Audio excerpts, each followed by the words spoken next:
Nah, memang saya waktu di salah satu media televisi, hasil wawancara saya itu ditayangkan, Bang. Iya. Memang sebelumnya itu ada sejarah, ada tanah warga yang mengalami abrasi.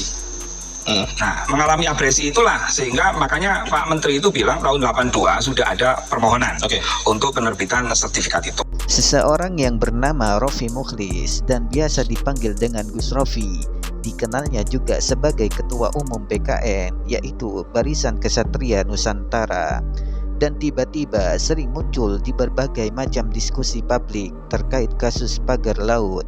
Namun mirisnya, di setiap kali muncul di dalam diskusi publik, Gus Rofi selalu memberikan pernyataan-pernyataan yang seakan-akan persoalan pagar laut itu adalah persoalan yang biasa dan tidak perlu dibesar-besarkan. Dan yang selalu digaungkan oleh Gus Rofi yaitu bahwa pagar laut tersebut adalah tanah yang mengalami abrasi. Padahal faktanya tidak seperti itu. Ya ini sudah bisa, kepala desanya kan sudah bisa ditangkap kan? Dokumen palsunya udah banyak dan ada masyarakat yang mengatakan KTP-nya dipinjam, diapakan, suruh mengaku itu udah bisa dari kepala desa ditangkap. Kemudian dari orang pihak agraria atau BPN ATR-nya sudah diumumkan Pak Nusron tangkap juga. Kemudian notaris menjual belikan laut itu ditangkap juga.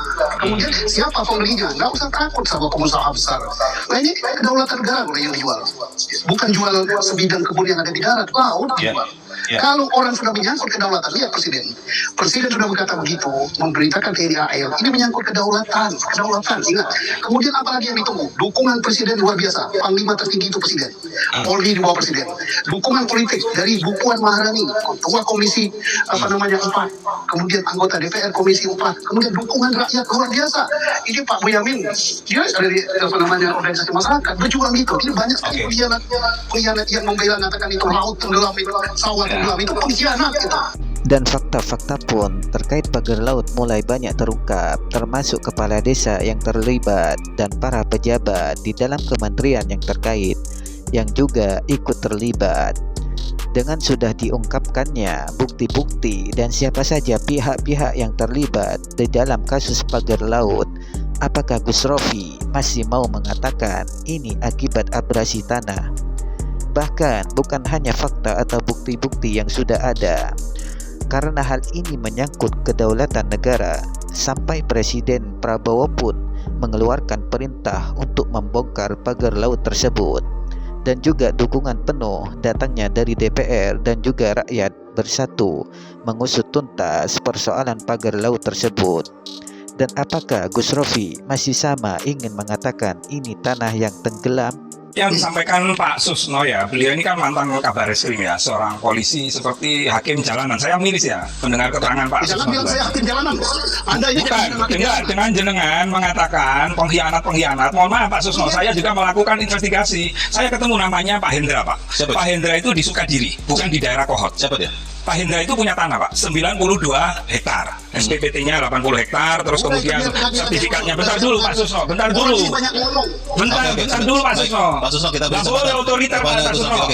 Nggak boleh otoriter. Saya ini mau cerita. Gus Rofi lanjutkan bicaranya. Jadi begini, Pak Hendra itu menawarkan tanahnya karena dianggap saya berkomunikasi, kan saya mengadvokasi tuh Menawarkan masyarakat. tanah kepada?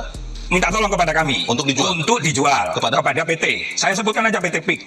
Lalu kemudian dia membawa AJB ada, terus kemudian sertifikat ada, SPPT ada. Lalu saya sampaikan, namanya orang datang ke kantor kami. Saya sampaikan kepada pihak PIK, Mas, ini ada orang minta tolong, dia punya tanah, tapi Pak Hendra ini nggak cerita kalau tanahnya itu mengalami abrasi. Di mana? Di Sukadiri. Itu ada, bisa ditanya itu orangnya. Hendra, Pak Hendra namanya. Saya sebutkan orangnya, waktu itu sertifikatnya dibawa pakai. Jadi tadinya ada tanahnya semua?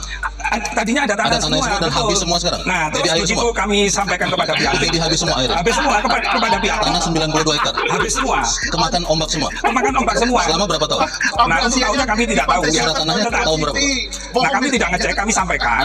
Pihak ngomong mengalami atau berbau air laut, kami tidak siap. Kalau tanah berbau air laut, berbau air laut bagaimana? Ya, seperti kayak tenggelam itu. Oh, tanahnya hilang, jadi tinggal air lautnya. Karena sampai Pak Hendra itu bilang, nggak apa-apa terus di berapa aja yang penting. Tapi ternyata PT tetap nggak bisa, gitu loh. Jadi tidak pernah membeli. Ini bisa dihadirkan kok. Persoalan pagar laut ini memberikan berbagai macam gambaran di setiap macam-macam orang, Sehingga pada akhirnya dengan pagar laut inilah rakyat bisa mengenali orang-orang yang selama ini memakai topeng atas nama pembela rakyat kecil, pembela negara dan lain sebagainya. Tetapi nyatanya di balik topeng yang mereka kenakan, ternyata mereka bermain dengan oligarki. Apakah orang-orang seperti ini layak dikatakan sebagai pengkhianat negara? Bagaimana menurut teman-teman? Terima kasih.